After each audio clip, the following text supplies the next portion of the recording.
Hi friends, శ్రావణ మాస మొదటి శుక్రవారం శుభాకాంక్షలు. ఈ శ్రావణంలో మేమైతే ఎక్కువ నాన్ వెజ్ అయితే చేసుకోము.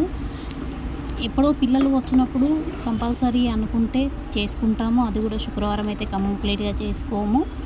ఈ ఎక్కువగానైతే నాన్ వెజ్ తినము. ఇక్కడ నేను ఈరోజు గోంగూర పప్పు చేశాను, ఇంట్లో ప్రిపేర్ చేశాను. కెమెరా కొంచెం జూమ్లో చూసినప్పుడు ఎల్లో కలర్లో అనిపిస్తుంది, నార్మల్గా చూసినప్పుడు వైట్ కలర్లో పప్పుగా చేంజ్ అవుతుందిగా, బట్ కలర్ మాత్రం ఎల్లో కలరే ఉంది.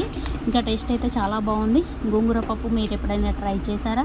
నేనైతే ఇలా ఆకుల్ని కట్ కూడా చేయలేదు. ఆకుల్ని చిన్న చిన్నగా కట్ చేసి కూడా వేసుకోవచ్చు, కానీ నేను లీవ్స్ పెద్ద సైజులో ఉన్నప్పుడే ఇంకా వేసాను కాబట్టి ఇలా ఆకులుగా పప్పు చాలా టేస్ట్ అయితే ఉంది. మీరు కూడా ట్రై చేసి చూడండి, చాలా టేస్ట్ ఉంటుంది గోంగూర పప్పు.